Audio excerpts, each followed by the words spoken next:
Chapter 1. Rachel, I've decided. I'm going to have the surgery. Dr. Rachel Dawson stared blankly for a long moment before asking again. Luna, there have to be other options for the tumor on your right hemisphere. If you go through with this procedure, your memory will be completely gone within 15 days. That includes forgetting Ethan Knight. Are you absolutely sure? I'm sure. Schedule the surgery for me as soon as possible. Luna Ashwood was wheeled into the operating room. The surgical lights glared down from above, and as the anesthesia took hold, she drifted into darkness. The surgery was a success. A week later, Luna was discharged and went home. Ethan Knight was just coming out of the bedroom. He was dressed in a gray loungewear set, his bronze chest partially visible. Paired with his roguishly handsome and untamed face, it was an intoxicating sight. He walked over to Luna, wrapped his arms around her, and blew a soft breath against her neck. Then he nibbled on her earlobe. Did you have fun at home this past week? A week ago, when she decided on the surgery, she had used the excuse of going home for a week to visit family. Ethan hadn't suspected a thing. My dad even said I should bring you home with me this year, to thank you for taking care of me, Luna said, her expression unchanging. A meet-the-parents situation? Ethan's kisses trailed down her neck, sending shivers like electric currents through her body. An intimate atmosphere began to swirl through the living room in the early morning light. Luna stopped his hands from moving lower, her eyes suddenly serious as she looked at him. Yes. When are you planning on letting my dad know about us? Ethan playfully tapped her nose.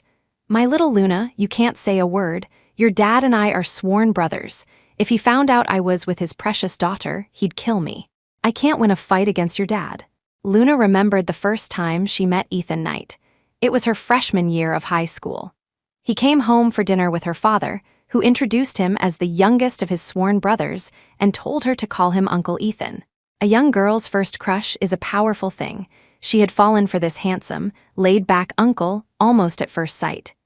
In the years that followed, she often found ways to be near him, hoping to leave an impression. Later, when Ethan moved to Westwood City to build his career, she secretly changed her college applications to schools in the same city. Her family was against it, but they couldn't dissuade their stubborn daughter, so they entrusted her to Ethan's care. In the beginning, Ethan had simply treated her as the child of a friend.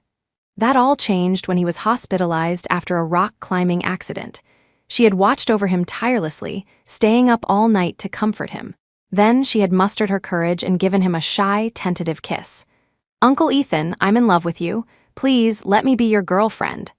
At the touch of their skin, Ethan wanted to push her away, but the faint, sweet scent of hers was intoxicating. His voice at that moment was incredibly hoarse. Are you sure about this, my little Luna? I'm your father's brother. You're supposed to call me Uncle Ethan. I'm sure. You're only 5 years older than me, Uncle. There won't be any gap between us.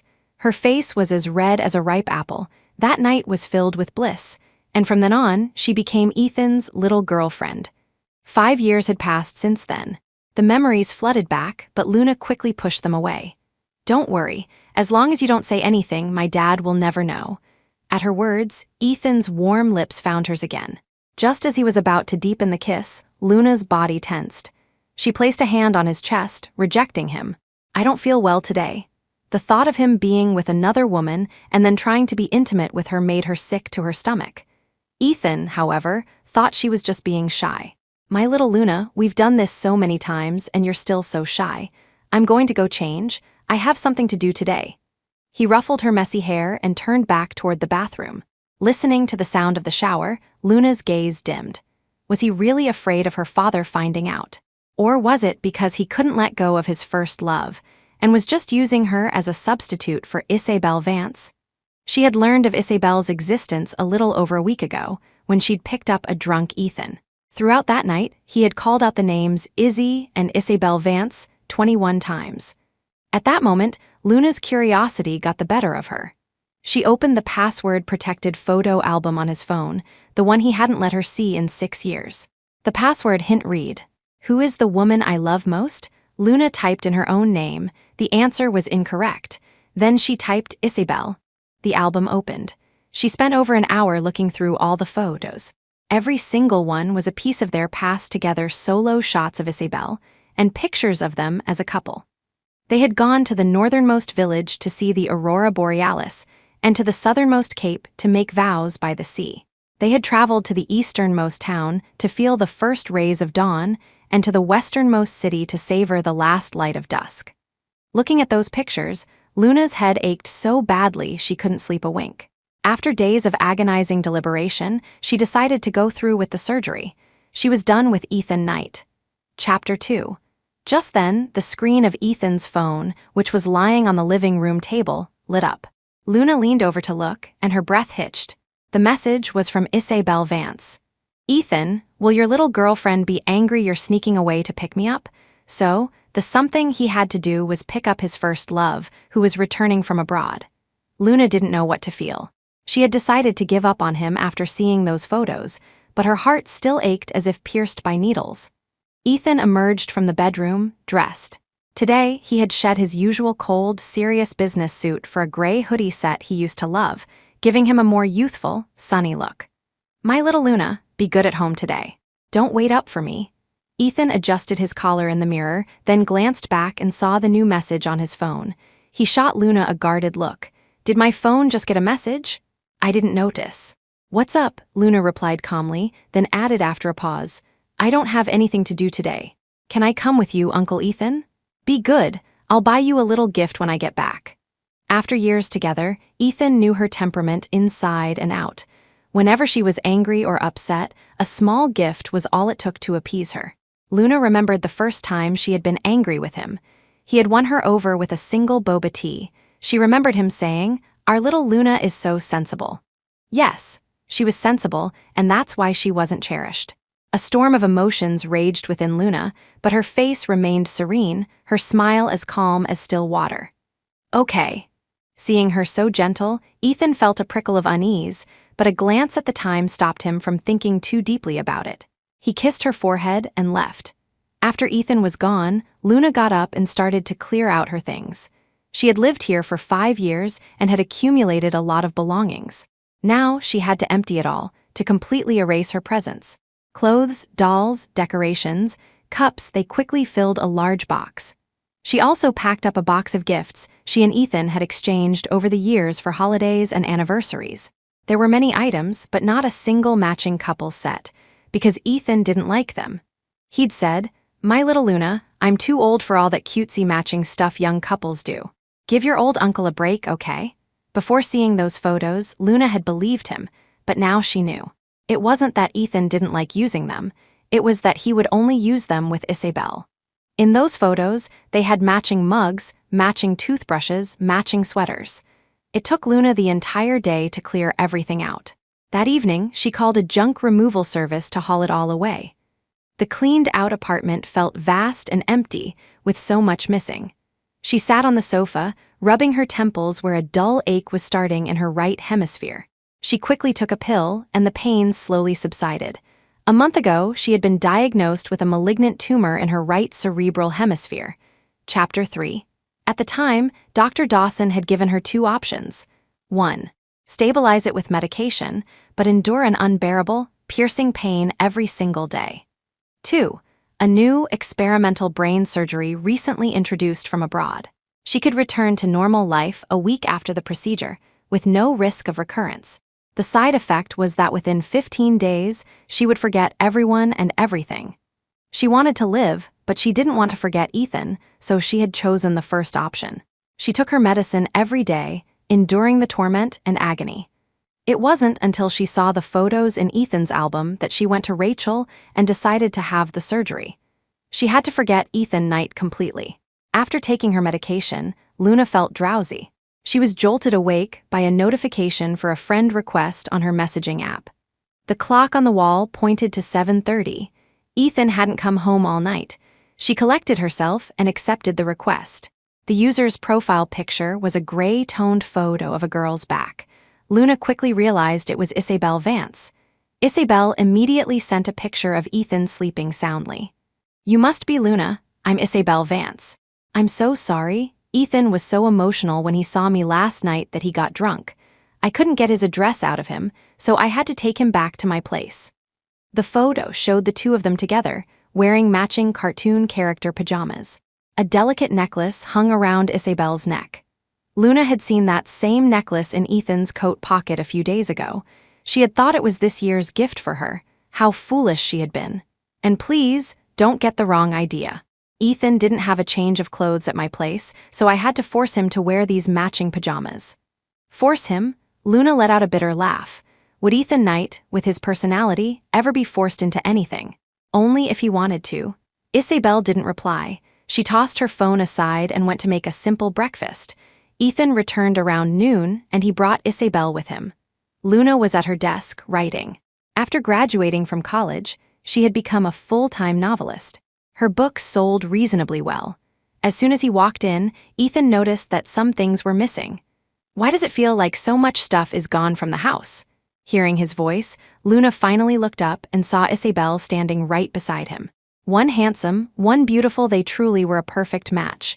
The house was getting too cluttered, so I threw out some useless junk, Luna said, offering the excuse without batting an eye. Got it. Ethan didn't press the issue. He knew Luna had a habit of decluttering. His reaction made Luna scoff inwardly. In the end, he just didn't care. If he had paid even the slightest bit of attention, he would have known that the junk she was talking about were the various gifts and mementos that belonged only to the two of them. Ethan placed a small, exquisite gift box in front of her. A welcome home gift for you from Izzy. Isabel stepped forward and extended her hand. I'm Isabel Vance. I was worried you might misunderstand things between Ethan and me, so I thought I'd come and explain in person. That gift, we picked it out for you together. She said, we. Go on, open it. Izzy spent a long time choosing it. Luna opened the small gift box. One glance was all it took for her expression to turn ice cold. She pushed the gift back. Thank you, but no. I don't like it. Luna's voice was nearly cracking, but she forced her tears back down. Isabel feigned a hurt expression.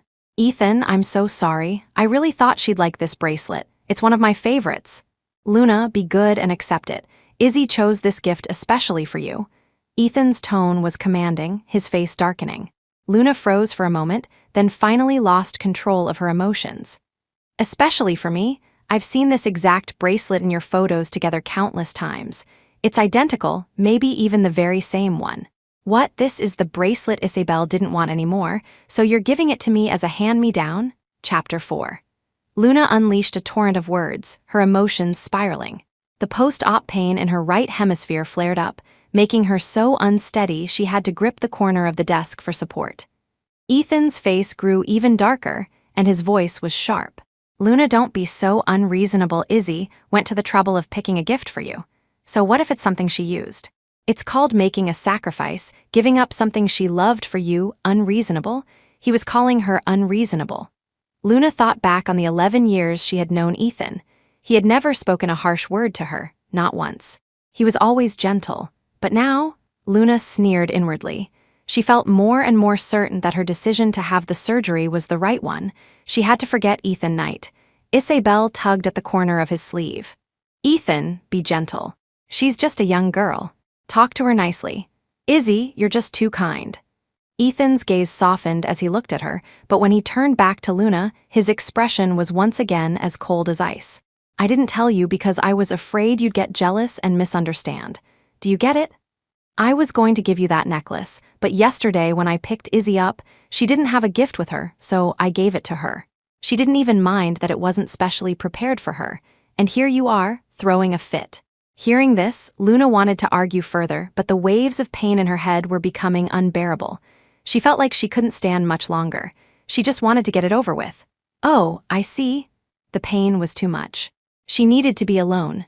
With that thought, Luna turned to walk toward her bedroom, but Isabel quickly stepped in front of her, blocking her path.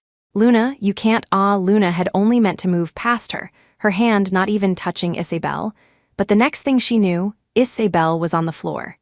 It was such a cliched, pathetic attempt at a setup. Luna had no desire to explain or engage. She tried to step over her and go into her room. Just then, Ethan's voice boomed from behind her. Stop right there, you push someone over and just walk away. Luna, is that what I taught you? Luna's steps faltered for a second, but then she continued into the bedroom without a backward glance, not wanting to offer a single word of explanation. Ethan banged on the door, but it remained shut. Defeated, he turned back to check on Isabel's injuries. For some reason, a sense of deep unease crept into his heart. He glanced once more at the closed bedroom door before rushing to Isabel's side and lifting her into his arms. Isabel instinctively wrapped her arms around his neck. "How does your ankle feel now? Let me take you to the hospital to get it checked."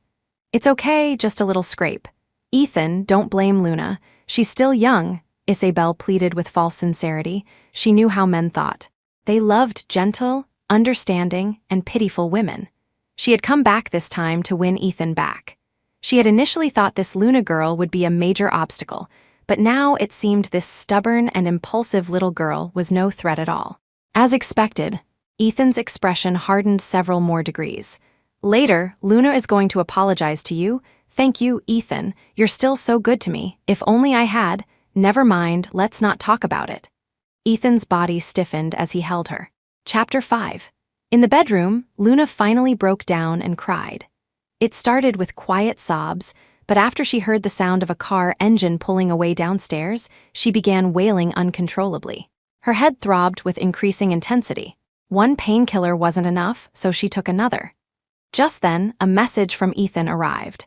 "Luna, you need to seriously reflect on your behavior tonight.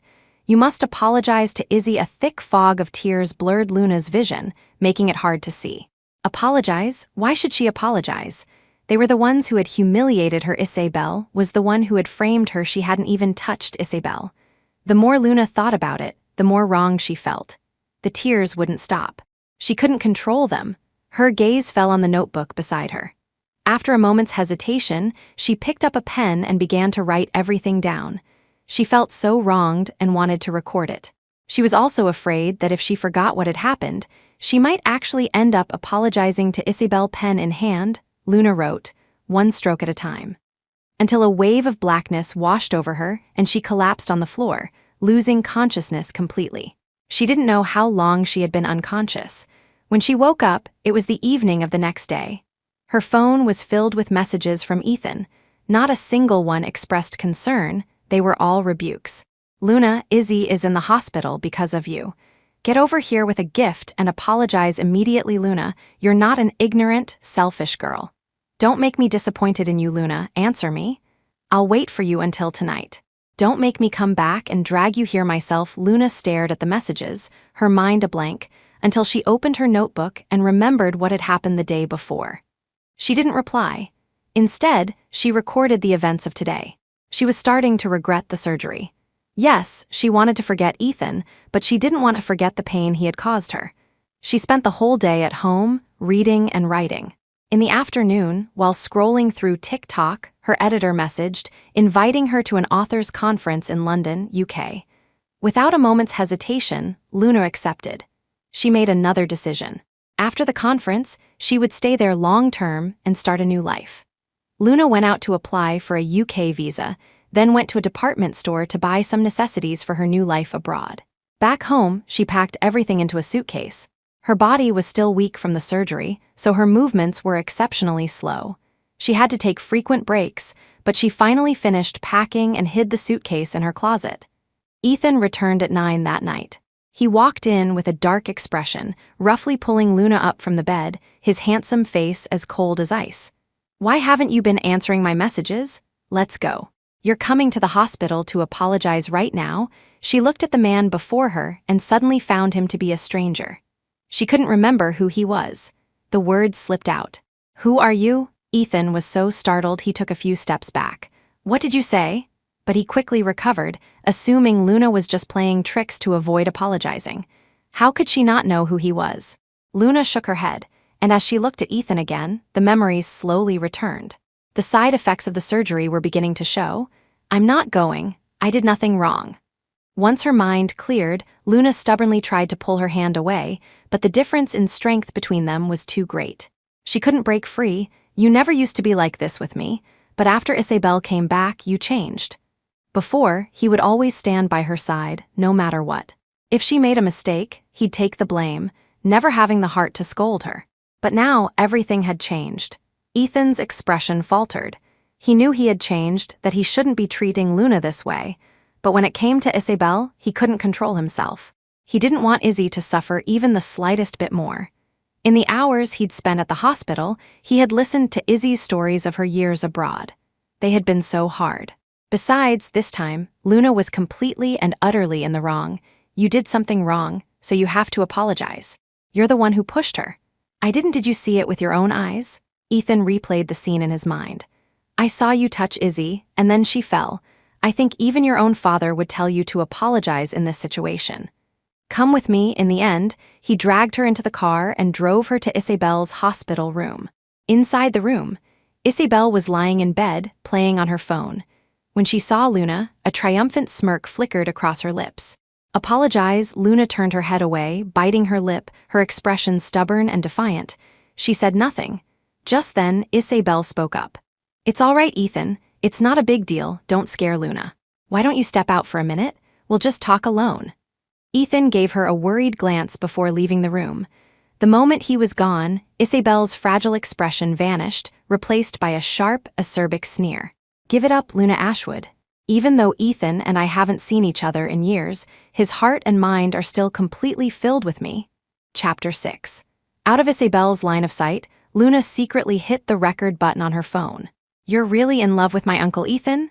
Luna knew that a woman like Isabel was completely two-faced. With Ethan gone, all her manipulative schemes would be laid bare. As expected, Isabel let out a scornful laugh. Love? Hardly. He's just the rebound guy who picked up my emotional baggage. But your uncle is hopelessly in love with me. I dumped him so cruelly back then, and now I just have to crook my finger, and he comes running like a dog. Aren't you afraid I'll tell him what you just said? And you think he'd believe you? Isabel was still gloating. You and I both know you didn't push me, but he still chose to believe me, didn't he? Luna's face fell. She was right. Even if she told Ethan directly, he wouldn't believe her. While she was lost in thought, Isabel called Ethan back into the room, her expression once again gentle and understanding. It's okay, Ethan. Don't be mad at Luna anymore. She just apologized to me and said she shouldn't have pushed me. She really apologized. Ethan was skeptical. His gaze fell on Luna, trying to read her expression, but the young woman's face was impassive. Finally, he just said, Well, if you've apologized, then we'll let it go. Luna, you're not a child anymore. You need to be more sensible. Oh, can I go now? She couldn't stand being here another second, watching Ethan dote on another woman. The feeling in her heart was indescribable. Without waiting for Ethan's reply, Luna turned and left the hospital room, hailing a cab to go home.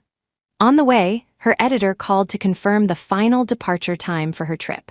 Back home, she wrote the extra chapter she had promised her readers for the day, then continued clearing out her things. Gradually, the once warm living room and bedroom grew colder and more desolate. But she knew it wouldn't be long before this place was filled with new things bought by Isabel Vance. Perhaps Isabel wasn't deeply in love with Ethan, but at this stage in her life, he was her best option. Luna picked up her notebook and recorded the day's events. Her memory was already worse than it had been a few days ago. If it weren't for the notebook, she truly wouldn't be able to recall many things. Another day passed in a blur. It was Luna's birthday.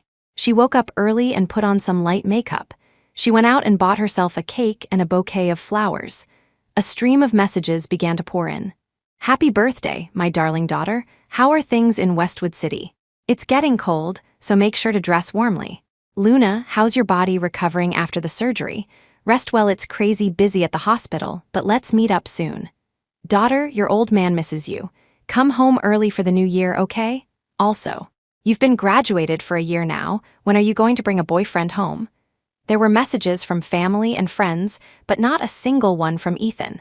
An emptiness bloomed in Luna's heart. Ever since her freshman year of high school, Ethan had always wished her a happy birthday at the stroke of midnight. This year, with Isabel back, he had clearly forgotten all about her. Luna replied to each message, one by one. She lit the candles, made a wish, blew them out, and ate half the cake. Just then, she heard the sound of the fingerprint lock on the door. Ethan was home.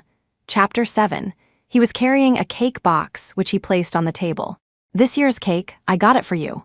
As for a gift, I'll have to make it up to you later.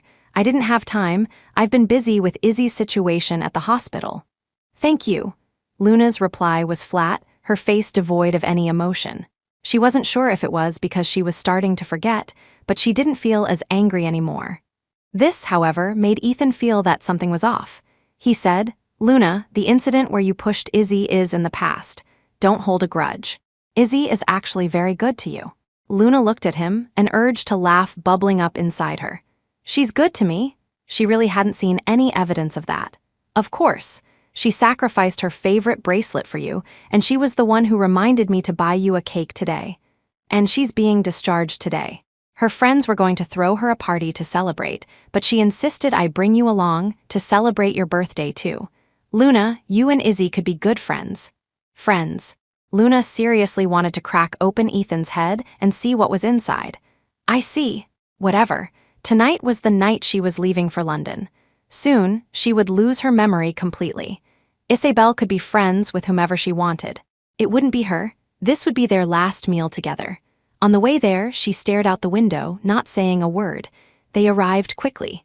After parking the car, Luna got out on her own. She habitually waited for Ethan to join her, but he didn't wait for her at all, instead striding quickly into the banquet hall. A wave of desolation washed over Luna. He'd changed. Everything had changed. She followed Ethan inside. Isabel was standing with a group of her girlfriends. Seeing Ethan, she approached, holding her skirt, and did a little twirl in front of him. "Well, Ethan, do you like it? It's the gown and pearl earrings we bought when we went shopping last night.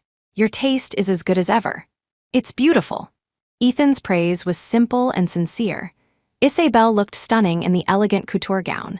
A delicate emerald necklace accentuated her long, graceful neck, and the strapless dress, paired with dangling pearl earrings, was dazzlingly radiant. Luna couldn't help but glance at Ethan, and she saw that his eyes were completely fixed on Isabel.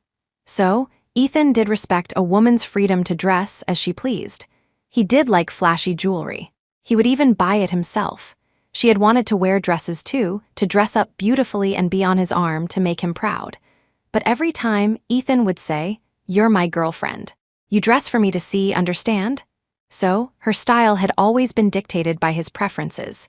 Now, with Isabel, Ethan was completely different. The room was warm, but Luna felt a deep, heart-numbing chill. After her little show, Isabel finally turned her attention to Luna, pulling her over to introduce her to her friends. "This is Ethan's current little girlfriend, Luna Ashwood. Today's birthday girl." Luna subtly pulled her hand away from Isabel's grasp. Isabel's friends stared at her, making her feel like a commodity being judged. Just then, one of the friends spoke up. "Well, Mr. Knight, are you playing the part of a dead ringer? Has no one told you that your little girlfriend is the spitting image of our Izzy? About an 8 out of 10 match." Chapter 8. The atmosphere in the room instantly became heavy and awkward. Luna began to consciously compare her own features to Isabel's. There was, indeed, a resemblance. So, Ethan had been using her as a substitute for Isabel. Another bitter smile crossed Luna's mind. Whatever, she thought. Soon enough, I'll forget all of this and be gone for good. She picked up her drink and took a few sips, her eyes betraying little emotion. She didn't look at Ethan once. Seeing the silence, the same friend piped up again. "Izzy, you haven't noticed how much you two look alike?" Isabel forced an awkward laugh. "Stop it, Nana. So what if we look alike? Luna is the girlfriend now, I'm just the ex, and Ethan is very good to Luna." "That's only because you weren't around all these years, Izzy. Now that you're back, our handsome Mr. Knight is completely devoted to you, right? Mr. Knight, you still haven't forgotten our Izzy, have you?" The friend turned her gaze to Ethan. Ethan didn't answer directly, instead changing the subject. "Let's eat. Let's not talk about this." "Right, let's eat. Little Luna, happy birthday." Isabel was the first to raise her glass.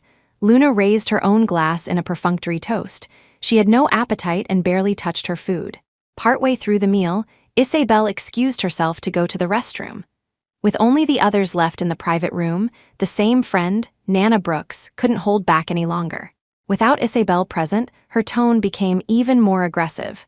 "Yes, Mr. Knight, our Izzy dumped you back then. But wasn't that because you were useless? Now she's come back specifically for you, and you're being all wishy-washy. Isn't this little girl just a substitute you found? Now that the original is back, shouldn't the stand and make her exit?" She didn't have Izzy's patience. She spoke her mind directly. "Luna Ashwood, If you have any decency, you should bow out gracefully. Izzy and Mr. Knight are the perfect match. You're just our Izzy's substitute, nothing more. Ethan's brow furrowed. He instinctively glanced at Luna beside him, but to his surprise, she seemed completely unfazed. She was just eating her dessert fruit. For the first time, Ethan felt like he couldn't read her at all. He had no idea what she was thinking. A flicker of panic shot through him, but the thought of how much Luna loved him quickly dispelled that unease. Luna, it was the first time he had said her name all evening. Luna just hummed in response. Just then, Ethan's phone rang. Bell's urgent, tearful voice came through the line. Ethan, I just stepped out to buy something, and a group of thugs surrounded me. I had to defend myself and I hurt one of them, and now they're going too. Ah, no, don't. Through the phone, Ethan heard the distinct sound of clothes being torn. I'm on my way. Ethan hung up and bolted out of the room, his dark eyes filled with a fury and panic Luna had never seen before. Luna's chair was blocking his path. He didn't hesitate, shoving her aside. Luna was petite, and the force of the push sent her sprawling to the floor. The bowls, chopsticks, and glasses on the table crashed down on top of her, leaving her in a disheveled mess. A small cut opened on her ankle, and blood began to trickle out. She just stared in the direction Ethan had gone, her heart shattering piece by piece. Ethan heard the crash.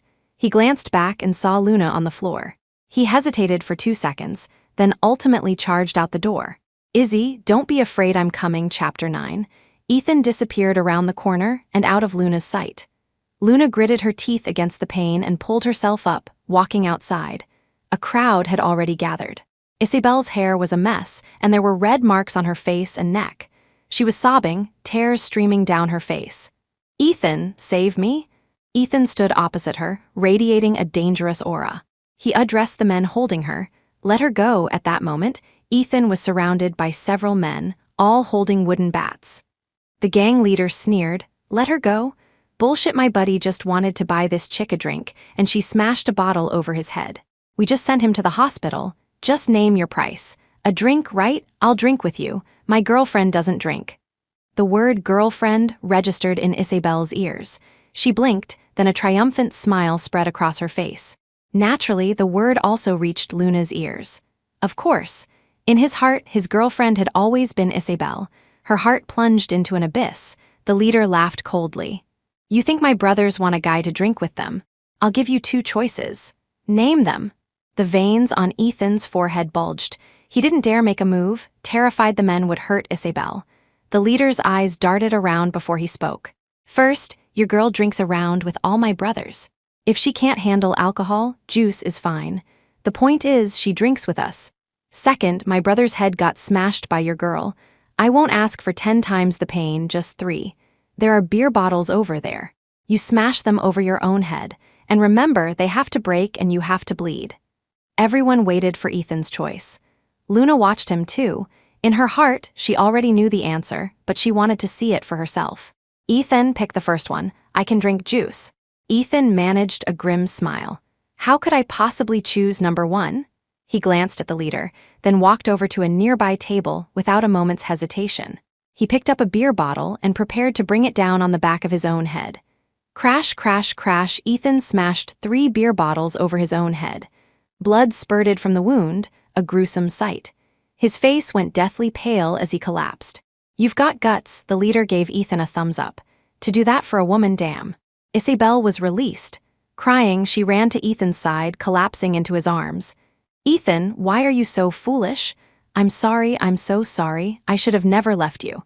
Can we get back together? Please, weakly, Ethan wiped away her tears. Don't cry. This moving scene unfolded before Luna's eyes. After calling for an ambulance, she turned and walked away. As Ethan watched her lonely figure retreat, he felt as if something precious was slipping away from him forever. He wanted to chase after her, but the searing pain in his head stopped him. The ambulance arrived just then. Luna returned home, utterly crestfallen. She took a shower, packed her remaining luggage, and left the USB drive with the recording on the desk, along with her notebook. Inside the notebook was their past, her pain, every little detail. She sent a final goodbye text to Rachel, then snapped her SIM card in half, threw it away, and inserted a new one. She took one last look at the room she had lived in for years, then dragged her suitcase out of the apartment complex. Outside, a light rain had begun to fall. The sky was gloomy and overcast, as lifeless as stagnant water. She hailed a taxi and put her luggage in the trunk. "To the airport, please," on the way. The car sped along, and as Luna watched the scenery recede, her mind filled with images of all the places she and Ethan had gone over the years. But some of the memories were already blurry. Ethan Knight, goodbye forever. Soon, I will forget you, completely and utterly. Chapter 10. After a 10-hour flight, Luna Ashwood landed in London. That evening, the publishing company's event organizers had arranged for her to stay in a hotel. She stood by the window, gazing out at the unfamiliar city and its foreign landscape, contemplating her next steps. It wasn't until a dull ache began to throb in her right hemisphere that she turned to rest. Luna didn't sleep well that night. A man's blurry face kept appearing in her dreams. She tried hard to remember his name, but after a long struggle, she could only recall a single syllable of his surname. Knight, back home. Ethan had sustained an injury to his cerebellum. The surgery would take at least 8 hours. Isabel waited outside the operating room. Ethan's close friend, Cole Edwards, rushed to the hospital as soon as he heard the news. The moment he saw Isabel, he understood everything. Barely able to contain his fury, he stormed up to her. "It was you, Isabel. Didn't you dump Ethan because you thought he was beneath you? What are you doing back here? Haven't you hurt him enough?" Cole and their other friends all knew that Isabel had left Ethan for a rich guy she'd met, moving abroad with him. Back then, Ethan had been miserable, going through girlfriends every other week, as if he were collecting stand-ins for Isabel. It was only after he got together with that young woman, Luna, that he had finally started to settle down and get his life back on track. Gradually, the friends had come to believe that Ethan had finally moved on from the pain Isabel had caused him. But they never expected that the first time Ethan had been seriously hurt in years would be, once again, for this woman named Isabel Vance. "I was wrong about what happened before, but I really do still love Ethan. I can't forget him. I came back this time specifically to get back together with him," Isabel said weakly, her voice thick with tears. "Ethan doesn't need your love, and he doesn't need you back if you really cared about him. You would stay away from him, do you understand?" Isabel said nothing, just turned her head away. Cole didn't want to waste any more words on her and gradually calmed down. Several hours later, the light above the operating room went out. The doctor came out, pushing Ethan on a gurney. He removed his mask, his face etched with fatigue. Thankfully, he was brought in just in time. Otherwise, he would have ended up in a vegetative state. "You young people, who smashes beer bottles on their own head, make sure he gets proper rest, or there could be long-term consequences." Hearing that his friend was going to be okay, Cole let out a sigh of relief. He hired 2 top-tier private nurses before he felt at ease enough to leave. Ethan was moved to a VIP room. He slept fitfully through the night. When he finally woke up, it was 4 in the afternoon the next day. Isabel was by his bedside, her head resting on his arm. Her hair covered half her face and she looked exhausted. "Where's Luna?" He wondered, why isn't she here? The moment Ethan shifted slightly, Isabel woke up. "Ethan, how are you feeling? This is all my fault. If I hadn't caused trouble, you wouldn't have gotten hurt. It's all my fault." "It's not your fault. Don't blame yourself," Ethan comforted her, but he couldn't stop himself from asking, "Where's Luna? Hasn't she come?" Isabel shook her head. "No, after the ambulance took you away, Luna never showed up. She's probably still angry." "Yeah." Ethan's response was curt. The image of Luna walking away haunted him, and a sense of unease settled in his heart. But the throbbing in his head was too intense, so he didn't dwell on it and soon fell back asleep. For the next week, Isabel took care of him. Luna still didn't come, not even a single phone call. Unable to bear it any longer, Ethan dialed Luna's number. A cold, automated female voice answered, "We're sorry. The number you have dialed is temporarily out of service." Ethan's brow furrowed, and he shot up from the bed. Something was wrong. He had to go back and check. That girl had never been out of contact for this long. Ethan strode out of the hospital room, with Isabel following close behind. They went back to the apartment together, but when they opened the door, the place was completely empty. There was nothing there. A wave of panic washed over Ethan. Chapter 11. Where was she? He tried calling Luna's number again, only to be met with the same cold, automated voice. Ethan rushed into the bedroom, then the bathroom, but there was no sign of Luna. Even all of her belongings were gone. The place was so clean it was as if she had never existed. Ethan suddenly remembered the day. He came home and noticed many things were missing. At the time, she had said she was just throwing out some useless junk. Now he realized it wasn't junk she had thrown out.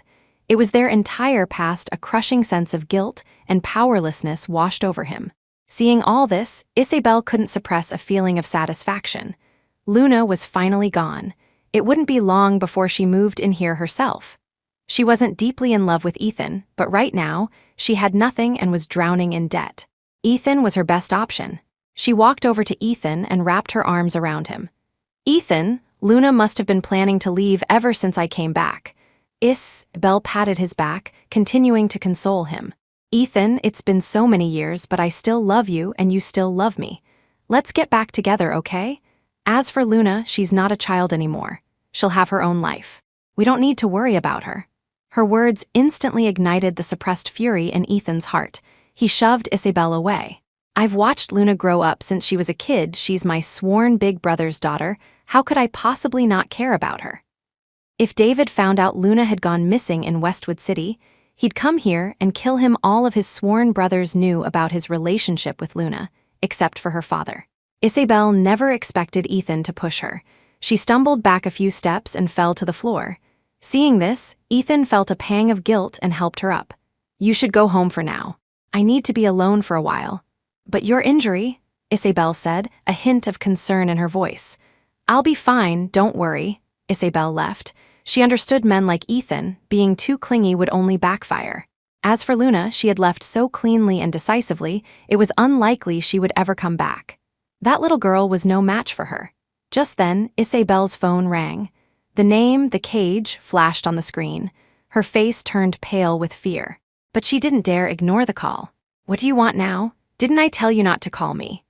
Ethan, oblivious to Isabel's phone call, sat alone in the empty apartment, looking for any sign that the girl had left something behind. He thought that if she had left even one thing, it meant there was a chance she would come back. Suddenly, his eyes landed on a small table partially hidden behind the curtain. There seemed to be something on it. Ethan walked over and pulled back the curtain. Sure enough, on the small table sat a notebook and a USB drive. He couldn't resist opening the notebook. His pupils contracted and his face visibly darkened. October 15th. Sunny. A week after being diagnosed with the tumor, after seeing the pictures of Ethan and Isabel, I found peace. I agreed to Rachel's surgery. In 15 days, I will forget everything, including Ethan Knight. October 18th. Light rain. Ethan gave me a gift. It was a hand-me-down from Isabel. I was so angry. But what I didn't say was that when I saw him that day, it took me several seconds to remember who he was. October 20th. Cloudy. I'm realizing I can't remember so many things, but I don't want to forget the pain. So I have to write it down. Today is my birthday. Isabel's friend called me her substitute. Looking at Isabel's face, we do look alike. I don't want to be a substitute. I have to leave. Chapter 12. As Ethan read the notebook, tears he didn't realize he was shedding fell and touched his lips, tasting of salt. He suddenly remembered that morning, when he had come home to drag Luna to the hospital to apologize. She had asked him, "Who are you?" At the time, he thought she was faking it to get out of apologizing. He now knew that her memory was already slipping away. He was a monster. He deserved to die. Ethan slapped himself hard across the face, then plugged the USB drive into his laptop.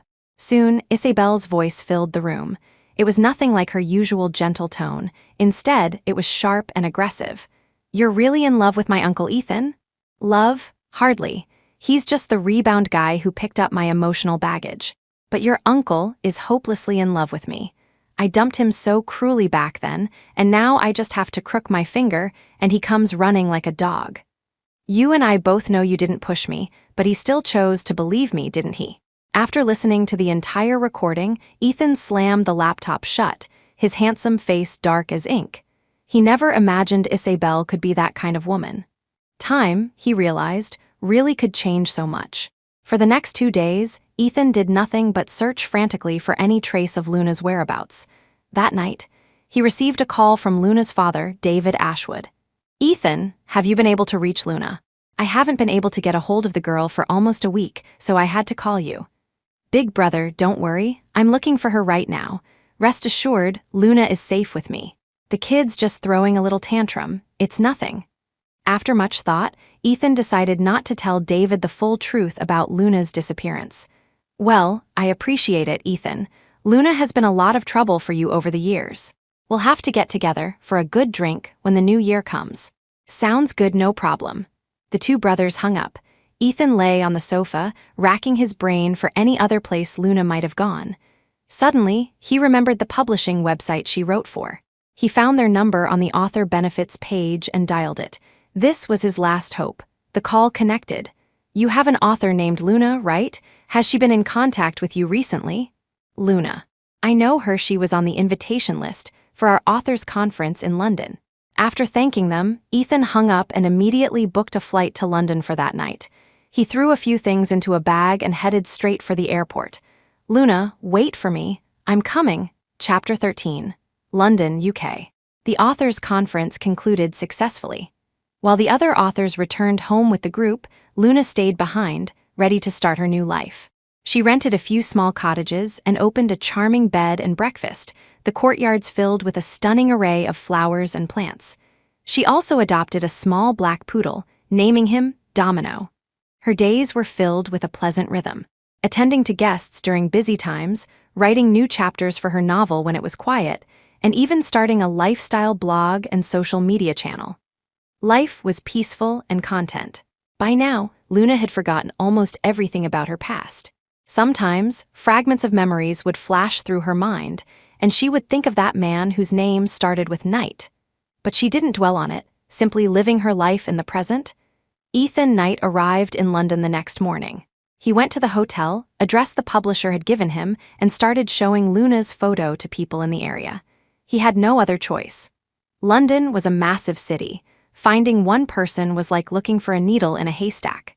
Ethan asked person after person until he approached a man in his early 20s. The man recognized Luna immediately. "Isn't that my boss? Are you looking for her? You know where she is?" Ethan was ecstatic. It had been almost a month. He was finally going to find her. "Yeah, I do. I'm actually on my way to work now. I can take you. What's your relationship with our boss?" The young man, Alan, asked, his curiosity piqued. Ethan didn't answer directly. "You'll find out when you take me there." Luna was balancing the day's accounts. "Boss, someone's here to see you," Alan called out. "Okay." Luna looked up. At that exact moment, Ethan walked in. The instant he saw her, 1,000 words and 1,000 apologies caught in his throat. Not a single sound could escape. Finally, he managed to whisper her name. "Luna." Luna just stared at him blankly. It felt like something in her mind was about to explode, but nothing came. After studying him for a long moment, she slowly asked, "Who are you?" Luna felt a strong sense of familiarity with the man before her, yet she couldn't place him at all. Could he be the man with the blurred face from her dreams? Hearing those 3 words, Ethan didn't know how to respond. A man of his stature stood frozen in place. He didn't react for a long time. Even though he knew that the surgery had erased her memories, he still had no idea what to say. He didn't even dare to say his own name was Ethan Knight, because he had brought her so much pain. Alan, the young man who had led him there, looked at Ethan curiously. "Our little boss doesn't know you. I thought you were friends." "We were. She's forgotten now," Ethan replied. After another few seconds of internal debate, he finally said his name. "Ethan Knight, I'm Ethan Knight." Ethan Knight. The man with the surname Knight. Luna suddenly found it hard to breathe. A sharp pain shot through her head, and she gasped for air, quickly taking a sip of water. "I'm sorry, I don't remember." She didn't remember, and she didn't want to, because she had a gut feeling that this man had caused her immense pain in her past life. Ethan wanted to step forward, to hold her, to comfort her, but he remained rooted to the spot. "It's okay, Luna. I'll help you remember everything." "But I don't want to." Luna's rejection was clear. "I don't know what my memories were, but I know that my life is very good right now. What's forgotten is forgot. I'm tired. I'm going to rest." Not wanting to see him anymore, Luna used it as an excuse to leave. Ethan didn't follow. He had found her, so there was no need to rush. Recovering her memory would be a gradual process. Alan checked Ethan into a room and then, unable to contain his curiosity, started gossiping. Bossman E. So, can you tell me, what's the deal between you and our little boss? I'm dying to know. Ethan picked up a beer from the table and opened it. She and we were in a relationship for several years, but I was a scumbag. I couldn't get over my first love. My photo album was filled with pictures of my ex. I misunderstood Luna, abandoned her for my ex. So, in the end, she chose to forget me. As Ethan spoke, he kept chugging the beer.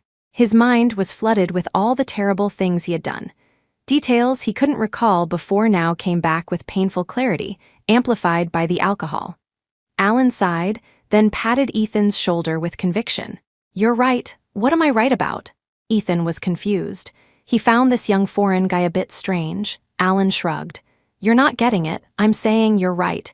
You are a scumbag, you guys have a saying, right? Eating from the pot while looking at the bowl. That's you, isn't it? Ethan was speechless. How on earth had he learned that phrase? That night, Alan and Ethan talked for a long time until Ethan was too exhausted to stay awake any longer and finally went to bed. In the days that followed, he stayed at the BB, helping out with the garden and attending to guests. As for Luna, she went from actively avoiding him to maintaining a polite, distant friendship, sometimes even showing a little concern for him. She still hadn't remembered anything about their past, and Ethan's goal shifted from trying to restore her memory to accepting that maybe this was better. If she didn't remember their past, she could live happily like this. Perhaps this was the best they could hope for. The days passed peacefully, one after another, until an unexpected guest arrived. Ethan, you really are here? Chapter 14. It was Isabel Vance. She stood at the entrance of the BB, a suitcase in hand. Ethan and Luna had just finished their meal.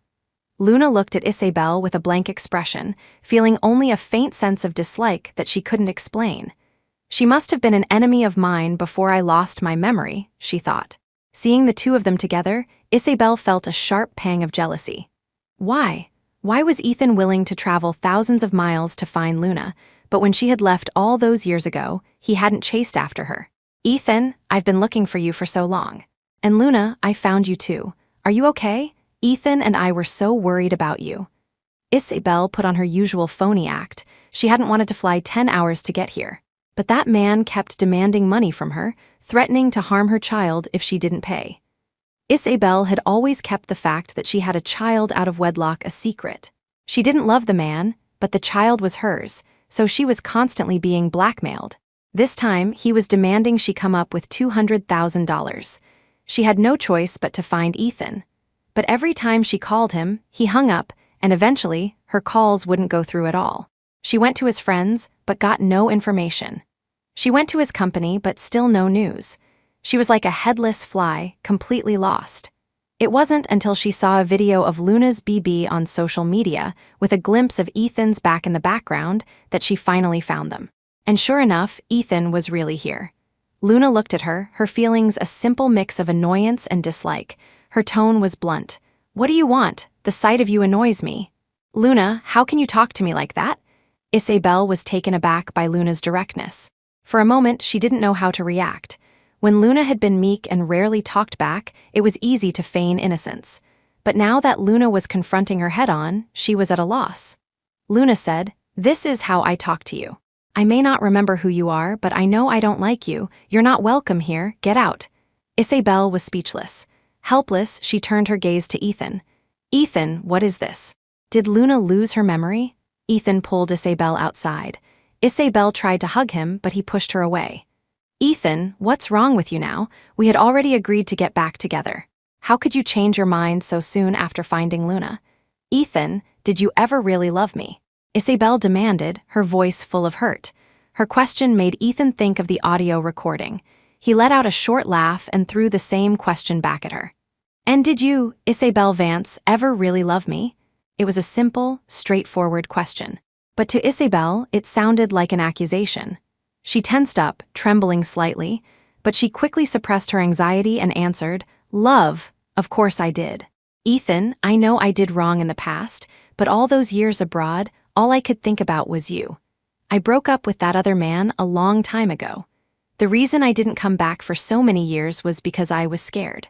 I was afraid you'd blame me. Then, I realized I couldn't live without you, so I came back. I never expected you still had feelings for me. Ethan wanted to laugh out loud. How had he never realized what a convincing liar she was? He didn't speak, just stared at her.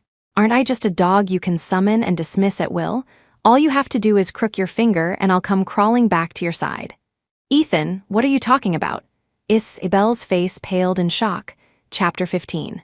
Weren't those the exact words she had said to Luna that day? How could Ethan possibly know? The recording Luna must have recorded their conversation that day. She suddenly remembered Luna's uncharacteristically probing questions.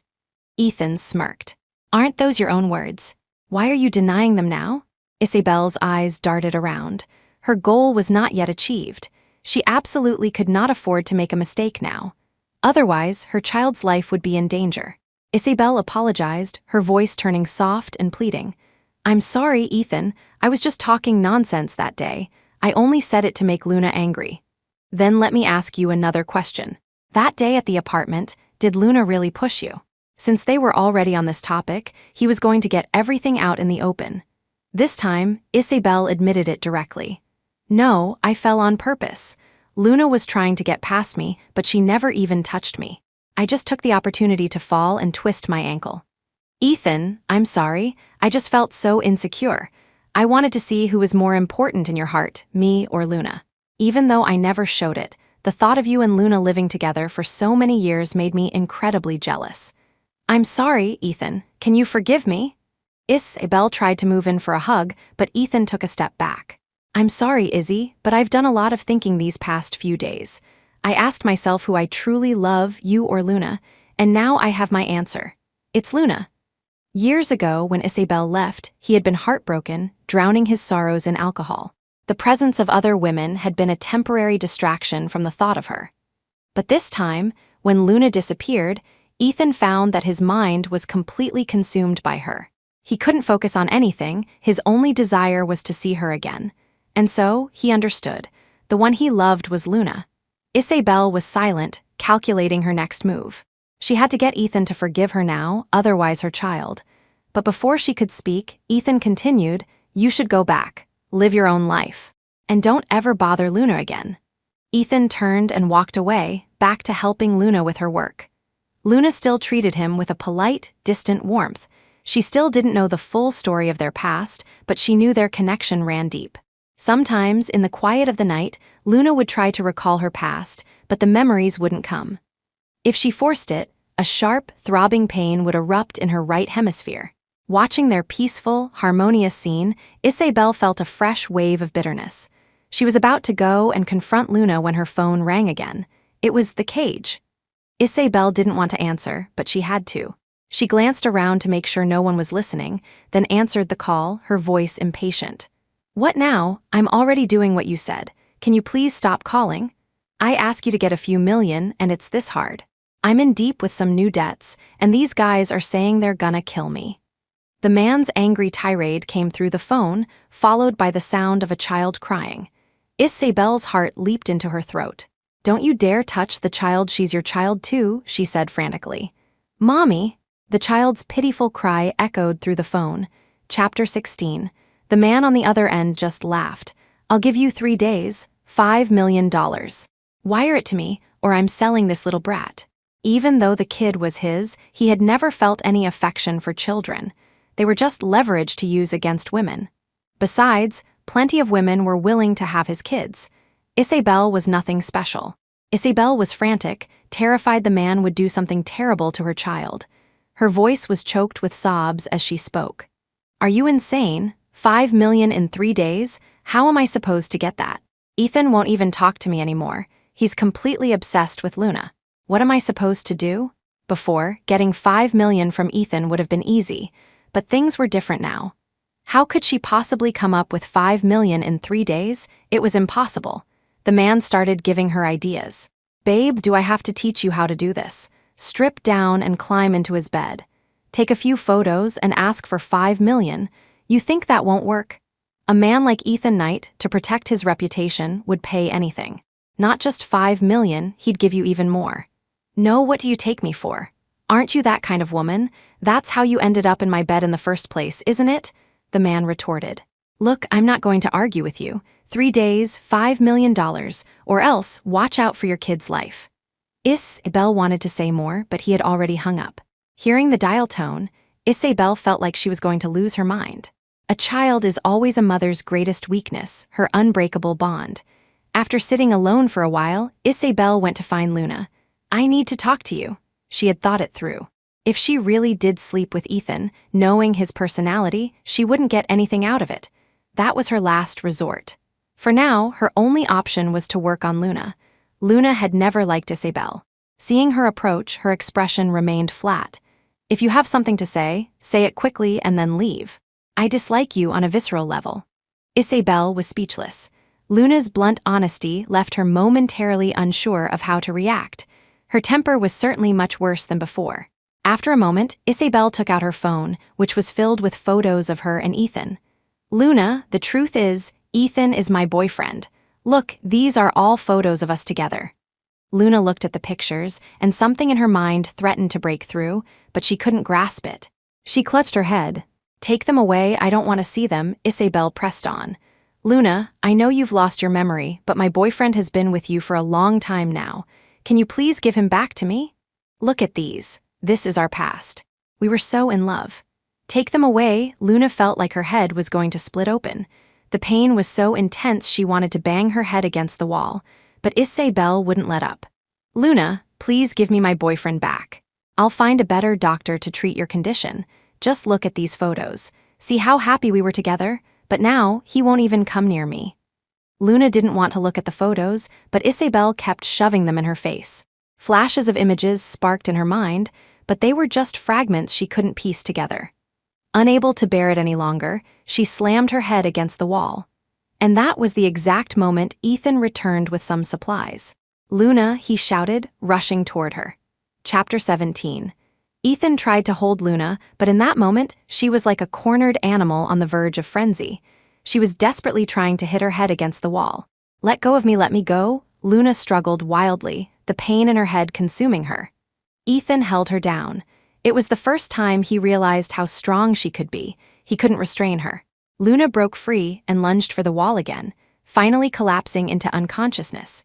Ethan scooped her up and rushed her to the nearest hospital. Before he left, he shot Isabel a terrifying glare. You'd better pray that Luna is okay. Otherwise, I will not let you off the hook. Isabel was petrified by his look. She stood frozen to the spot, trembling. But still, she followed them. At the hospital, the doctor examined Luna and confirmed she was fine, which allowed Ethan to finally breathe a sigh of relief. Luna was still unconscious. He watched her for a moment, then went out to find Isabel sitting on a bench in the hallway. Isabel could absolutely not be allowed near Luna again. He spoke directly. Go back to your home country. No, Ethan. You know I love you, Isabel pleaded, putting on her pitiful act again. I was wrong. I shouldn't have used those photos to provoke Luna. The memory of what Isabel had done made Ethan's face darken again. Luna is okay this time, so I won't hold it against you. But I'll say it again, leave. From now on, you and I will have no relationship whatsoever. Isabel thought for a moment. I can leave and I will never bother you again, but I need $5 million. She said it directly. She had come back to get money from Ethan to save her child. Now that he was setting conditions, she would set her own. Ethan's face turned black. While $5 million wasn't an astronomical sum for him, the sight of Isabel's brazenness disgusted him. He couldn't believe he had ever been attracted to her. He suppressed his emotions. I'm not giving you any money. Isabel, I hope we can part on good terms. Isabel wanted to say more, but he had already turned his back on her. She gritted her teeth. Just then, the call from the cage came again. Isabel, it's been a while. How's the money coming along? Fearing she would be overheard, Isabel crept away to a more private corner to take the call. Her voice was a whisper.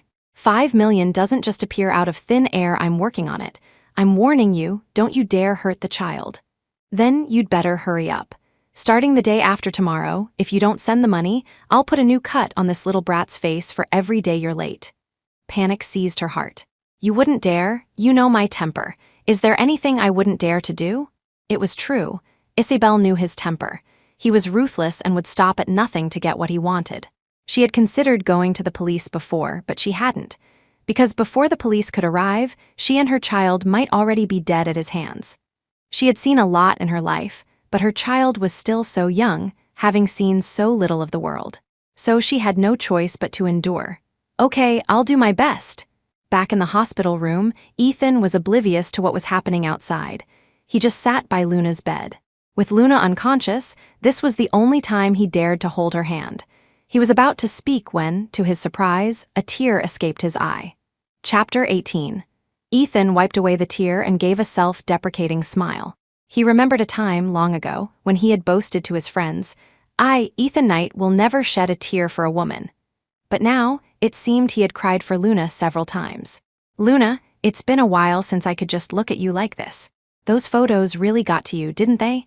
Isabel and I were together before, but later, it was you I fell in love with. After you left, you were all I could think about." Luna, deep in a drowsy sleep, vaguely heard someone whispering in her ear, but she couldn't make out the words. And the man from her dreams appeared again. This time, she saw his face clearly. It was Ethan. Even fragments of past pain, moments of being hurt, flashed through her mind. In her dream, Luna wanted to know more, but waves of pain shot through her head, making it impossible to think further. Eventually, she fell into an even deeper sleep. Ethan watched over her, not realizing when he had fallen asleep himself. He was jolted awake by his vibrating phone. The caller was David Ashwood. Ethan paused for a moment before answering. "Big brother, any news on Luna? I still can't get through to her. I'm worried sick." Ethan replied, "Luna's here with me. She's sleeping." Sleeping? A string of thoughts ran through David's mind. But he quickly dismissed the idea that his daughter and his sworn brother could be involved in that way. Still, he had to ask, why is Luna sleeping at your place? Did that girl get into trouble again? Ethan suddenly remembered Luna's question from long ago. "When are you planning on telling my dad?" He decided this was the perfect opportunity. He knew he was in for a beating from his hot-tempered big brother. But he couldn't hide it forever. That wouldn't be fair to Luna. Besides, Luna had already lost her memory and been hurt. As a man, he needed to take responsibility for their relationship. Ethan told him the truth. "Well, big brother, Luna and I are together. We've been together since her freshman year of college." "What?" The voice on the other end of the line practically exploded, the volume and pitch soaring. He repeated Ethan's words, "You and Luna are together, since her freshman year." David's voice climbed even higher. "Ethan Knight, you are my brother. Luna is your junior. You laid a hand on my daughter. Are you even human?" He couldn't believe it. His brother and his daughter. Sure, he knew Ethan was a good man, but he just couldn't accept it. But with an ocean between them, there was nothing he could do. He forced himself to rein in his temper. "So it was you all along." Every time I asked Luna about her boyfriend, she'd make up some excuse not to bring him home. "All right, I'm coming to Westwood City. I want to hear what's really going on between you two. And let me tell you, Ethan, you may be my brother, but Luna is my only daughter. I don't have to approve of this." Ethan gave a wry smile. If this had happened before Luna's incident, he would have had ways to handle his sworn brother. But given the current situation, he wasn't so sure. "We're in the UK, not Westwood City." "The UK? What are you two doing in the UK?" David was incredulous. Ethan told him everything, Luna's illness and surgery, and all the terrible, hurtful things he had done. He could feel his brother's teeth grinding through the phone. "You just wait, Ethan Knight. I'm going to beat the hell out of you." The call ended. Ethan shrugged helplessly. What he didn't know was that David Ashwood, a true man of action, had hung up the phone and immediately booked the next flight to London. Chapter 19. Luna woke up in the middle of the night. Ethan was asleep in the chair by her bed. She looked at him, still unable to remember their past. But she felt a strange, inexplicable emotion toward this man. It was a feeling she couldn't quite put her finger on. Luna wanted to keep watching him, but a wave of fatigue washed over her, and she quickly drifted back to sleep. Meanwhile, Isabel, back in her room after a night of deliberation, had decided on the most desperate of measures. Kidnapping. She didn't want to do it, but she had no other choice. If she didn't do something to Luna, her child's life would be in peril at the hands of that man. Isabel hired someone for a high price to abduct Luna. The man's job was easy. Ethan wasn't there, and Luna was sound asleep. He simply injected her with something and carried her away. Once at the destination, he handed her over to Isabel. "Here's the person you wanted." Good. Soon after, Ethan discovered Luna was missing. He quickly checked the security footage and saw that she had been taken by someone. He didn't recognize the man, but his gut told him Isabel was behind it. Here in London, Luna had no enemies, except for Isabel. Just as Ethan was about to call Isabel, a call came in from her. "You're the one who paid to have Luna kidnapped, aren't you?" Ethan demanded. "I am. Give me $5 million and I'll let her go," Isabel stated her purpose. "I've given you so much over the years. Give me $5 million and I'll leave you alone. I won't ever bother you again." Ethan was disgusted with her. His voice turned cold. "Let her go. Give me the $5 million. Where are you?" "The hill behind the hospital." "Let's meet and talk, but I'm warning you, don't you dare touch Luna." "Don't worry, all I want is the money." The call ended. Ethan headed toward the hill behind the hospital. Luna had woken up, but her head was throbbing. Seeing that she was tied up and that Isabel was there, she immediately understood. She spoke weakly. "Why did you kidnap me? It can't be because your old boyfriend is spending time with me, can it?" "Shut up." Just then, Ethan arrived. Seeing that Luna was unharmed, he let out a sigh of relief. Then, he fixed Isabel with a menacing glare and said 2 words, clean and sharp. "Let go." $5 million? For a fleeting moment, Isabel wanted to tell him the truth about her predicament. But then she thought better of it, not wanting to reveal that she had a child. Suddenly, her ex-boyfriend's threat echoed in her mind. "If you don't give me the money, I'll kill Luna Ashwood." She pulled out a knife she had prepared earlier and held it to Luna's throat. $5 million, Ethan. Just give me $5 million and I'll leave." In the time before Ethan arrived, she had done a lot of thinking. She and Ethan could never go back to how they were. But her child was suffering, so she needed the $5 million. Ethan didn't move, just stared at Isabel with a complex expression. Seeing his inaction, Isabel's mind began to wander. Her hand slipped, and she accidentally cut Luna's neck. A thin line of blood appeared. The sight of the bright red blood snapped Ethan out of his stupor. With a dark face, he lunged forward and snatched the knife from Isabel's hand. Then he kicked her hard in the chest. "Get lost," Isabel coughed up blood, but still she pleaded, $5 million. "I just need $5 million. Luna realized something was wrong. This kidnapping wasn't Isabel's real goal. The $5 million was. She asked, "Why are you so obsessed with getting $5 million? Is something wrong?" Hearing Luna's question, Ethan also sensed that something was off. He asked the same question. "Why are you so insistent on getting $5 million? Chapter 20. Isabel lowered her gaze. She debated whether to tell them the truth. After a few seconds of hesitation, she decided to confess everything. "I had a child during my years abroad, but the father is human scum. He's a gambler and took out loans from loan sharks. Recently, he demanded $5 million from me, and the deadline is tomorrow. My child is still with him." Once the words were out, Isabel felt a weight lift from her shoulders. The floodgates opened. "My child is a little girl, she's so lovely, but she's being threatened right now. I had no other choice but to do this." Ethan was stunned, but he still believed that the child was innocent. There was no reason for Isabel not to tell him the truth. Even though their relationship was over, he would still help in a situation like this. "Why didn't you just say so?" "I didn't want you to know I had a child." She didn't want Ethan to know, for reasons she couldn't quite explain herself. But now that it was out in the open, Ethan was her last hope. She looked at him with sincere eyes. "Ethan, I know I've done a lot of terrible things, and there were reasons for it. One was that I wanted to get back with you, and the other was for my child. But these past few days, I've seen how you feel about Luna. I've made up my mind. I'll step aside and never bother you again. But Ethan, can you please give me $5 million? You can even consider it a loan." At this point, nothing else mattered. The most important thing was to get the money and save her daughter from that monster. Ethan studied her. His gaze made Isabel think he didn't believe her, so she hurriedly took out her phone to show him a picture. "Ethan, look, this is my daughter. She's so cute. I'm not lying to you. I wouldn't lie about something like this." Ethan looked at the photo for a moment. She was indeed a very cute little girl.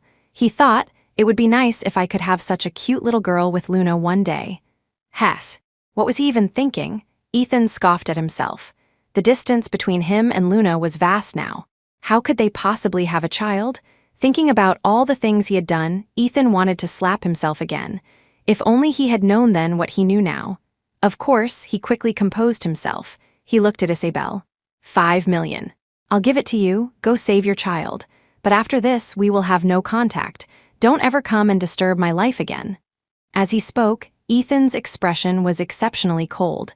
Isabel was taken aback, but she quickly nodded. Okay, I promise. Right now, the 5 million was the most important thing. What happened in the future could be dealt with later. Ethan arranged for $5 million to be transferred to Isabel's account. The moment she got the money, Isabel left. Ethan rushed to untie Luna. Luna looked at him and suddenly asked, "What exactly happened between us in the past?" Lately, she felt that Ethan had been very good to her. There were even moments when she felt her heart stir. But her dreams were filled with fragments of being hurt, of crying. That must mean this man had hurt her deeply in the past. Ethan's hands stilled. What's past is past. All you need to know is that from now on, I will be good to you. Chapter 21. Things were actually pretty good now. They maintained a friendly but not too close distance. He wasn't being driven away. If Luna remembered everything that had happened, he definitely wouldn't have the chance to be by her side. Luna pressed, "Tell me, did you hurt me?" "Yes," Ethan nodded. He decided that if Luna kept asking, he would tell her everything he had done. But to his surprise, she didn't ask any more questions. They returned to the BB together. When Alan saw them return together, his gossip-loving heart started to beat faster. "Bossman E, were you and our little boss out on a date? Has she forgiven you for all the scummy things you did?" Ethan's face darkened. He just couldn't understand it. Alan was a foreigner, so why did he have the same insatiable curiosity as his own people? Ethan shot him a glare. "None of your business. Get back to work," Alan pouted. "Don't talk to me like that. You're not the boss around here." Though he grumbled, he obediently went back to work. That glare from Ethan really did have a threatening quality to it. Ethan watched Alan walk away and couldn't help but smile. But when he turned around again, the smile vanished from his face. Because David Ashwood was standing right in front of him. Ethan froze. Luna also saw the man at the door. She felt a strange sense of familiarity, a warmth. She wanted to remember who he was, but she couldn't. David saw his daughter, too. He noticed how much thinner she had gotten in just a few months, and tears instantly welled up in his eyes. He walked over to Luna and took her hand. Luna instinctively wanted to pull back, but her body wouldn't let her. Still, she couldn't help but ask, "Excuse me, sir, who are you?" David was stunned for a moment. Then he remembered what that scumbag Ethan had told him. Through his tears, he explained, "Luna, it's me, Dad." "You don't even remember your own father?" "Dad." Luna obediently said the word. Then she added, "I'm sorry, I have amnesia. I don't remember a lot of things from before." "It's okay. If you can't remember the past, then let it go. As long as you're healthy and safe, that's all that matters. Your well-being is my greatest wish." Luna felt a warmth spread through her heart. She didn't doubt the man's identity. Even though she had amnesia, the sense of closeness she felt with him was undeniable. "Big brother, I'm taking care of Luna. You should be able to rest easy." Thump Ethan never expected that the moment the words left his mouth, he would be met with a fist. "I've been wanting to do that for a long time, you scumbag." David threw one punch, but he wasn't satisfied. He followed it up with another. "I told you to take good care of my daughter, and you laid a hand on her. Not only that, you made her lose her memory. You know Luna is the apple of my eye. How dare you?" David had trained in his younger days. He threw punch after punch. Ethan could have fought back, but he didn't. He just kept backing away. It was his fault, after all. He deserved it. After several punches, David finally stopped. "All right, let's just let this go. I just had to get my anger out." Ethan's lip was bleeding. He wiped it with his hand and hissed in pain. It really hurt. His sworn brother really didn't hold back, but he knew he deserved it. Luna had just stood by and watched him get beaten without any intention of stopping it. When it was over, she had the kitchen make 2 dishes for her father. Even though she didn't remember him, the natural bond between father and daughter was undeniable, and their interaction was harmonious. David asked, "Luna, is it really impossible for your memory to come back?" Chapter 22. Luna shook her head. She didn't know. She couldn't remember why she had lost her memory, but it was definitely because of the brain surgery. She thought for a moment and replied, "It's okay. I think things are good now. Even though I don't remember the past, I've also forgotten a lot of things that made me sad, right?" As she said this, Luna's gaze subconsciously drifted to Ethan. Ethan felt her gaze, and it was scorching. He was once again reminded of all the terrible things he had done. It was for the best that Luna couldn't remember them. Without those memories, he still had a chance to win her back. Ethan said, "It's probably impossible. Rachel did the surgery, so we'll have to ask her. But Big Brother, I think things are good now, too." David didn't answer. He had to admit they had a point. This was good, too. At least his daughter was happy now, running this little BB. After eating, David took a nap. In the evening, he took Luna out shopping. He went on a spree, buying everything he thought his daughter needed. The pile of things grew into a mountain. Clothes, blankets, all sorts of household items, and even some trinkets that young girls would like. David wanted to buy more, but Luna stopped him. "Dad, please don't buy any more. I really can't use all of this by myself. Are you sure you have enough?" "I have enough." He had bought 4 blankets alone. They were running out of space to put everything. David doted on his daughter. "Well, if you need anything, just tell me. I may not be rich, but I still have enough money to provide for my daughter." "Okay." Not to be outdone, Ethan, who was with them, also rushed to buy things for Luna. If David bought clothes and blankets, he would buy wardrobes and dressers. They needed somewhere to put all that stuff, right? Watching the two men, who seemed to be competing for her affection, Luna was at a loss for words. In the end, she accepted everything. They were all exhausted when they got home that night and went to bed early. The next few days passed peacefully. David finally entrusted his daughter to Ethan.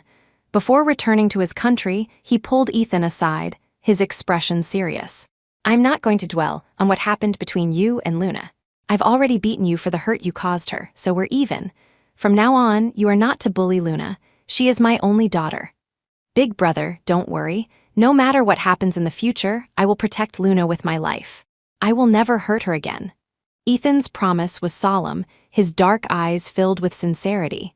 Now, in the future, forever, this life, the next, he would never hurt Luna again. And he wouldn't let anyone else hurt her either. Luna was his big brother's life, and she was his life, too. David's flight was at 2 in the afternoon. Ethan and Luna went to see him off. As he was leaving, David told them to come back for the new year, and they both agreed. What neither of them expected was that when they returned from the airport, they would see Isabel standing at their door. Unlike her usual glamorous self, this time Isabel looked haggard, with visible bruises and cuts on her face and body. Luna couldn't help but frown. What was this? Even Ethan's pupils constricted slightly. Seeing them, Isabel looked as if she had found a lifeline. She dragged her injured body toward them. She reached out to grab the corner of Ethan's shirt, but Ethan took a step back, subtly avoiding her touch. Chapter 23. If you have something to say it. Isabel burst into tears, pleading, "Ethan, I know I shouldn't have come back to you, but I'm completely out of options. That bastard took the 5 million and didn't give me back my child. He used it to gamble again. I argued with him, and he beat me. He took the child away again. Ethan, can you please give me some more money? I'll pay you back in the future." She was truly desperate now. Her child was her weak spot, and in that man's hands, she would be in danger if she didn't get more money. Ethan's brow remained furrowed, his expression cold and unreadable. Isabel just stared at him, her heart pounding with anxiety. In the silence, Luna suddenly spoke up. "I think you should call the police. This is a bottomless pit. If you keep giving him money, you'll only encourage him." Hearing this, Ethan agreed. "She's right, you should call the police. You shouldn't be coming to me for this. I already gave you 5 million, I'm not giving you any more." Ethan's tone was firm. He watched as Isabel's expression shifted from disbelief to disappointment, and finally to hatred. "Ethan Knight, you are so heartless. My child is being threatened, and you're telling me to call the police. She's not your child, so you can be this cruel, is that it? Ethan, you're a liar. When we were together, you said you would always love me, always be good to me. You said you would be there for me no matter what. And now, not only will you not give me a single cent, you've fallen in love with another woman." The more Isabel spoke, the darker Ethan's face became. How did she have the audacity to say such things? She was the one who had left him. It had taken him months to recover after she was gone, and now he was the one being blamed. But it had all happened so many years ago. Ethan had no desire to argue. He wouldn't give her any more money, but he would help her call the police. "If you think you're getting any more money from me, you're mistaken. I can help you call the police. If you can't accept that, then leave. I have no obligation to solve your bottomless pit of a problem." Luna added, "You really should call the police." "Ethan Knight, you will regret this," Isabel stormed off. Ethan didn't think much of her threat. But that night, Isabel put on some makeup to look even more haggard, used some eye drops to make her eyes red, and transformed herself into a picture of pitiful vulnerability. Then, she started a live stream. "Hello everyone, my name is Isabel Vance. I'm here to expose someone. I want to expose my boyfriend for abandoning me and getting together with my best friend. The internet loves drama, especially a love triangle involving a boyfriend, a girlfriend, and a best friend." As soon as she went live, the number of viewers skyrocketed. Isabel began to tell her story. "My boyfriend and I were deeply in love. I also had a best friend, but while I was abroad for my health, my best friend got together with my boyfriend. I was so angry, but my best friend had an accident and lost her memory. Even though she was with my boyfriend, I didn't want to bother them. But then they really got together, and they didn't seem to care about my feelings at all. My heart is broken. People used to tell me to guard against fire, guard against thieves, and guard against your best friend. I never thought it could happen to me, but it did." Isabel's performance was so convincing, so pitiful, that the comments section exploded with outrage. Chapter 24. What kind of person is that? That's so messed up. They say you should take a bullet for a friend, but this one stabs them in the back instead. The saying, guard against fire, guard against thieves, and guard against your best friend is really true. Hey, wait a minute, isn't the best friend she's talking about that BB owner? It is her. I always thought she was a good person. I never would have guessed she was such a shameless bitch. Unbelievable, yeah, that's her. I know where she is. I'm going to go find her. I'm with you." Luna was completely unaware of Isabel's live stream. She was busy with her inventory. Ethan and Alan were working together. As usual, Alan started to gossip. "Bossman E, are you really not going to confess to our little boss? I know you were a real dog before, but I think she still has feelings for you. You should give it a try." Ethan glanced at Luna at the counter in the distance. He shook his head. "No, this is good. At least I can stay by her side." Being able to see Luna every day was enough for him. If he confessed, it might backfire. Suddenly, a chaotic noise erupted from outside. "Yeah, this is the place the owner who stole her best friend's man. Let's go in and see. I hate homewreckers." Before Luna could react, a mob of people had surrounded the shop, and some were even moving to attack her. Ethan's eyes darkened. He moved with lightning speed, putting himself in front of Luna. He roared, "What the hell is wrong with you people? Barging in here and attacking someone. I'll call the police." Someone in the crowd recognized Ethan. "Isn't that the guy from the photo?" "Yeah, that's him. You're a shameless scumbag too. Why did you abandon your girlfriend for another woman? Sleeping with your girlfriend's best friend. You have no shame." Ethan was completely bewildered. He had no idea what was going on.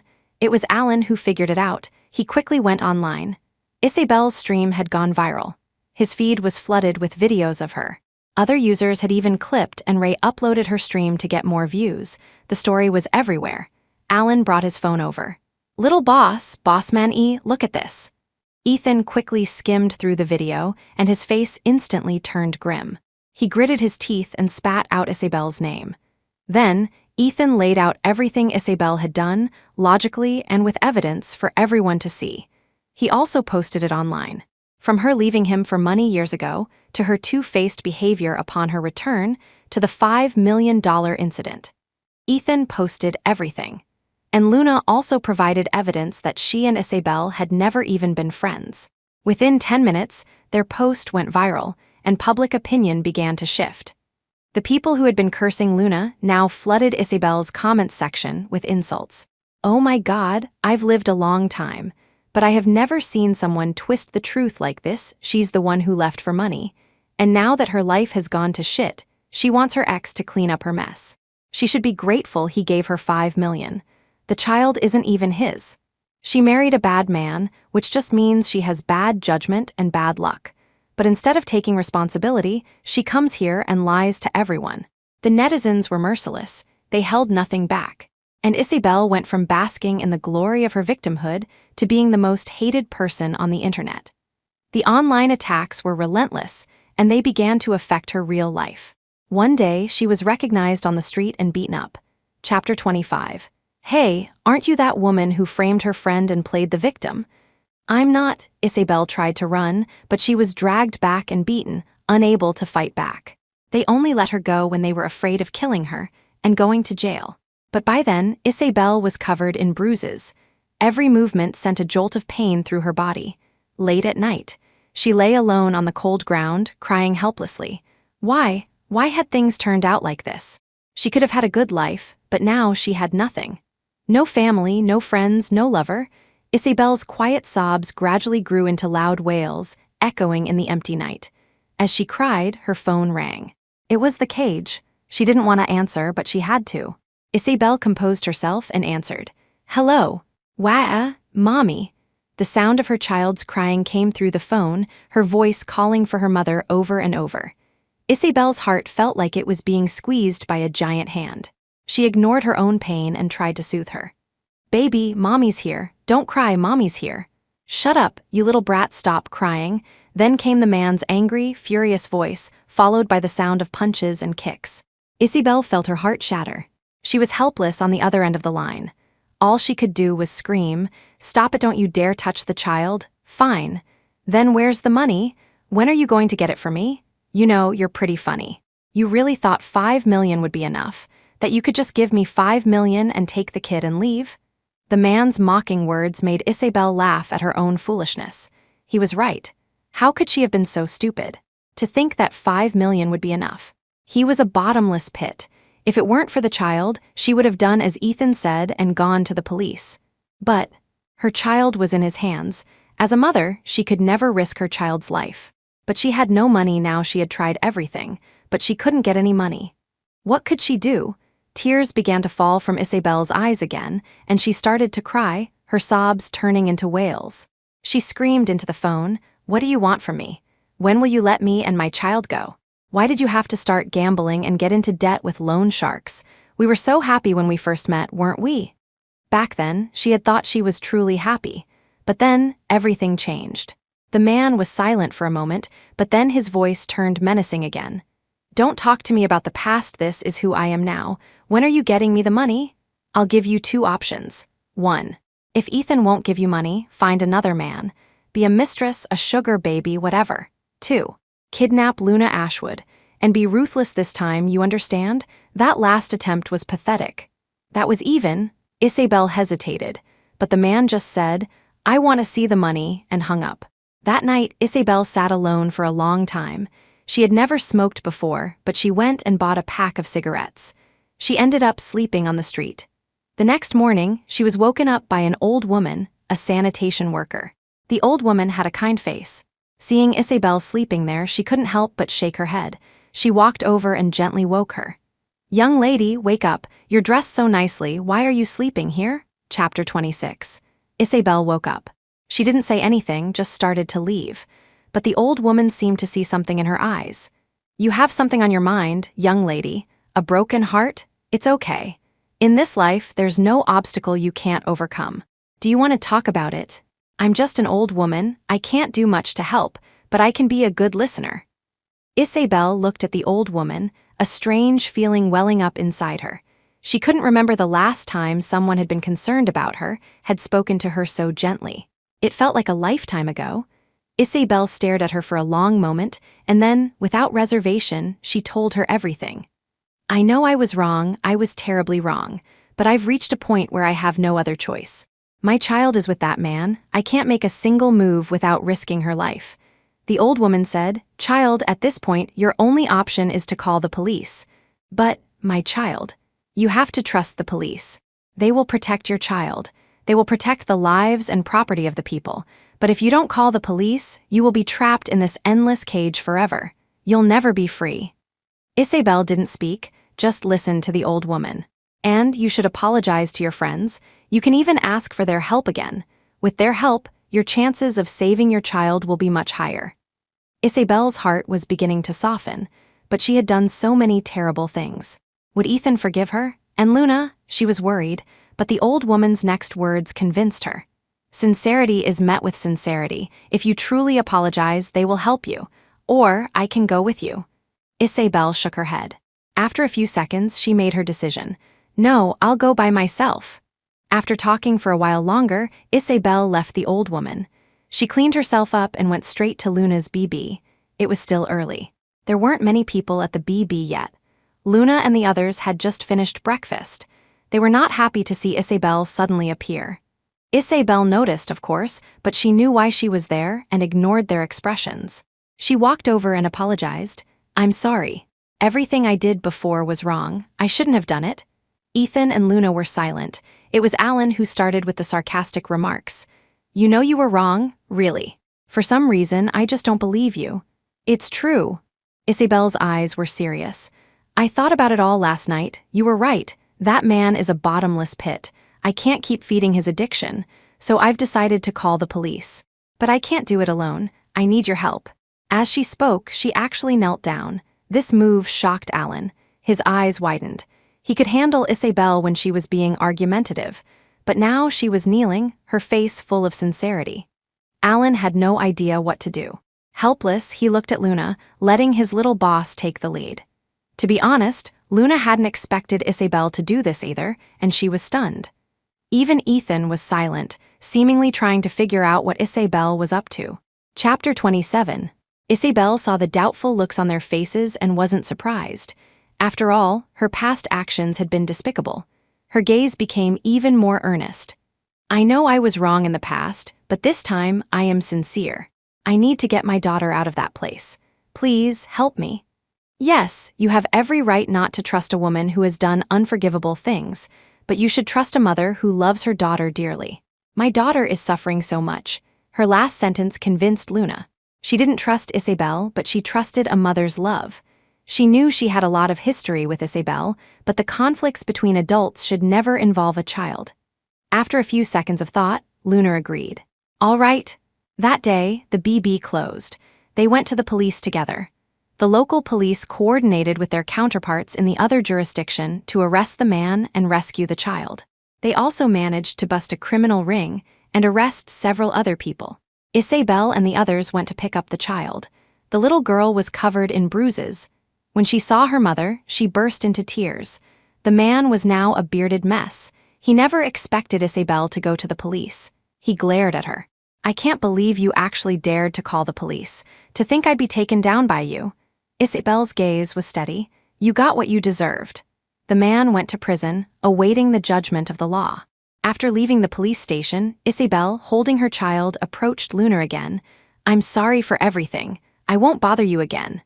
Luna just smiled and said nothing. Isabel walked away with her child. Mommy, why did you apologize to that lady? Did you do something wrong? Yes, Mommy did a lot of wrong things. Tonight, I'll tell you a story before bed, okay? Isabel's face glowed with a mother's gentle love. Okay. I haven't slept with Mommy in a long time. I'm so happy. After that day, Luna never saw Isabel again. Soon, it was the new year. They all returned to their home country, and Alan came with them. David and Mrs. Ashwood had been cooking all day, waiting for them. When they saw their daughter, they couldn't help but cry. Even though Luna didn't remember them or her past, the sense of family connection was undeniable. The New Year's Eve dinner was a happy one. After a few drinks, Alan suddenly said, Bossman E, why don't you propose to our little boss? She might say yes. Ethan was a little drunk, but his mind was still clear. No, this is good. I'll just stay by her side as a friend. Luna heard him but didn't reply. She had asked herself before if she would accept Ethan. The answer was no. This was good. After dinner, they all went out to set off fireworks, wishing for a smooth and peaceful year ahead. And Isabel also sent a New Year's greeting. Happy New Year, Ethan Luna.